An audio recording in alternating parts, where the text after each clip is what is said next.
VHS Institute of Allied Health Science and Research, in association with Dimapur Naga Students Union and All Nagaland Private School Association ANPSA, organized a felicitation program for teachers around Dimapur under the theme Making the Difference at AIDA Hall, Don Bosco School in Dimapur today.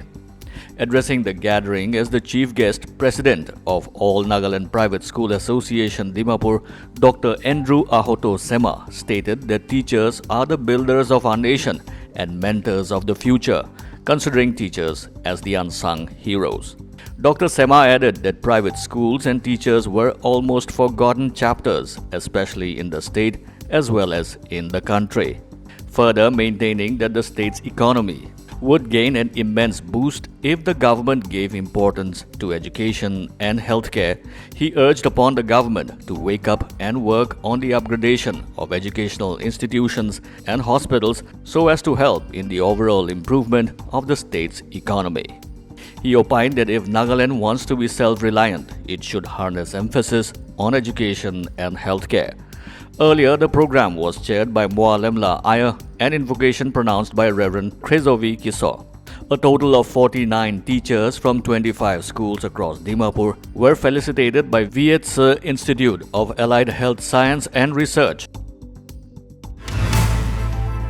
Considering the recent rise in the number of COVID-19 cases in the country, the Sikkim government has issued a new set of guidelines for COVID-19, making it mandatory for tourists to show RT-PCR test reports during their stay in the state.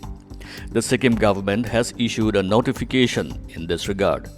Issuing the statement, Kuldeep Chetri, PCE cum Secretary to the Sikkim government, said as per the new guidelines, hotel owners, travel agents, homestay owners shall ensure that tourists staying in their establishments carry a negative RT-PCR test report conducted 72 hours prior to their arrival in the state. In case tourists arrive without such a report, the travel agents, hotel owners or homestay owners shall get their RT-PCR or TrueNet test conducted at specified testing locations in the state, the statement said.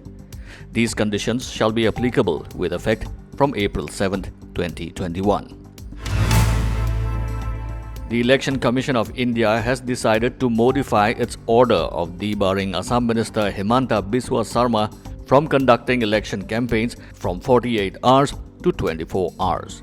The development comes after the minister made an appeal to the commission to modify the original ban and also assured of abiding by Model Code of Conduct in future. The minister also pleaded on the grounds of being a candidate in the constituency which is scheduled for a poll on April 6th. Earlier, the Election Commission has barred Himanta Biswa Sarma from holding any public meetings, rallies, road shows, interviews, etc. for 48 hours over his remarks against Bodoland People's Front Chief Hagrama Mohilari. The Election Commission of India's directive was in response to a complaint lodged by Congress Party that Himanta Biswa Sarma during a campaign rally had threatened BPF leader Hagrama Mohilari and also spoke about using the National Investigation Agency to investigate him. BPF is an ally of the Congress-led Grand Alliance or Mahajot in Assam. The Bangladesh government today decided to impose a week-long nationwide lockdown from Monday as COVID-19 cases and deaths surged across the country. Road Transport Minister Obaidul Qadir made the announcement at a media briefing in Dhaka today. Bangladesh on Friday registered 6,830 new cases of the coronavirus, the highest count in a day, taking the tally of infections to 6,24,594 in the country. The number of deaths climbed by 50 in 24 hours to 9,155, according to data released by the Bangladeshi government. In a bid to arrest the spread of the coronavirus, the government has decided to enforce a 7-day lockdown from Monday as the coronavirus cases and deaths are surging across the country. Mr. Qadir, also the General Secretary of the ruling Awami League, said. India added 89,129 new coronavirus infections in the last 24 hours amid a worrying surge in COVID cases that has prompted states like Maharashtra to consider lockdown. The latest surge is the highest since September 20th last year, when 92,605 cases were reported. Situation is of grave concern in Maharashtra, Punjab, Karnataka, Kerala, Chhattisgarh, Chandigarh, Gujarat, Maharashtra, Tamil Nadu, Delhi and Haryana, the centre said after a review meeting yesterday. These states and union territories account for 90% of the cases and deaths in the country.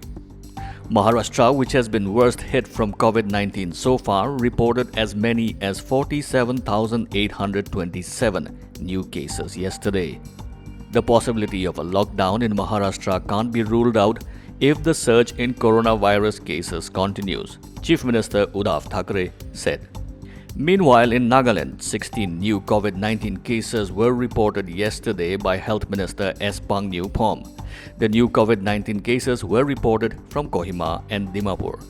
Nagaland currently has 132 active COVID-19 cases, 11,980 people having recovered from the disease.